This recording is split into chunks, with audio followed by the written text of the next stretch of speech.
Baby Elizabeth was born here at 12:01. She wasn't supposed to arrive until February, but she decided to come early, becoming the first baby of the decade by 12 minutes. Your census form will arrive in the mail in mid-March. Once you fill it out, put it back in the mail by April 1st. The Shepherd Company says the university unlawfully denied its right to bid. It's asking a Boone County Circuit Court judge to restore the company as an eligible bidder. We're live here on the 800th block of West Broadway, which marked Columbia's city limits back in 1907. Today, advocates want this area listed on the National Register of Historic Places. Since July of last year, the Columbia Municipal Court has more than doubled its caseload. So the Columbia City Council has approved more than $200,000 in its 2010 budget to hire 4 new employees. Well, it's not been allowed for 3 decades in Jefferson City, but the ink could be returning to the state capitol. Jefferson City Council members will consider allowing tattoo parlors back in the city. If they ran plastic, it's got to be up through that way. Imagine coming home from a vacation to find this, frozen pipes. The temperature in Columbia Monday morning was 5 degrees. Some people call, at 8 o'clock in the morning, kind of like these do, that, they need to get ready to go to work. Some people, they don't have to get up so early, so they call at noon or 1, I don't have any water. This is plumber Adam Davis's first call of the day for frozen pipes, but his 6th in recent days. He sends an electric current through the frozen pipes to thaw the water. The job can take 20 minutes to 2 hours. It's a lot of standing or kneeling around and waiting. In this house, the pipes freezing had as much to do with the cold temperature as the wind hitting this outside wall. If you find your pipes frozen, you want to be sure to keep the situation from getting worse. Try this.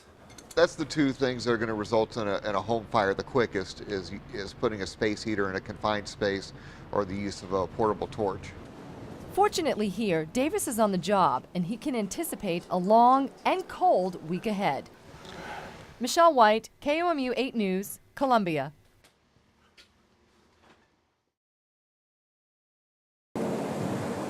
The new year brings a new law for Missouri drivers. We'll look for that.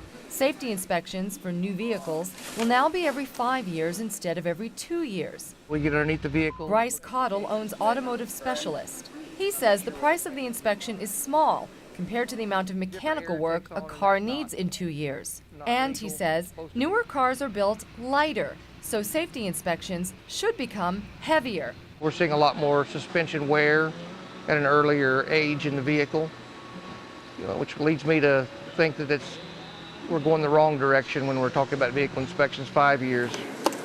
He says minor problems can lead to major consequences. You wouldn't think that a cracked windshield would affect your airbag, but it would, and here's how. An airbag would fill this space, but if the windshield blows out because of the crack, then the airbag isn't as effective. Lori Alicia is married to a mechanic. I would love it. I think it'd be great to not have to go every 2 years, but I don't think that's the right thing. She agrees with Cottle that more frequent safety inspections should be a matter of law, not choice. Michele White, KOMU 8 News, Columbia.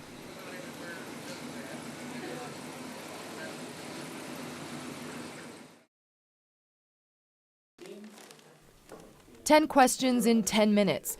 That's how long the 2010 census will take, according to the U.S. Census Bureau. Mid-Missouri community programs who partner with the census gathered in Columbia to talk about the confidentiality and the importance of the count. The object, of course, is to get a fair count. We want to make sure that everybody's counted and the count is fair. We're not counted twice, not counted at all. We make sure the number's correct because that's the basis of our democracy and that's the basis for the distribution of a lot of federal funds. Funds that could help county and city needs like fire and police departments. There is help to count Missourians who are difficult to reach. We work daily with people who are disenfranchised, people who don't speak English as their first language. We have people that we employ that can translate and work with those audiences. Census officials say federal laws protect you from government agencies sharing personal information you provide. Your census form will arrive in the mail in mid-March. Once you fill it out, put it back in the mail by April 1st.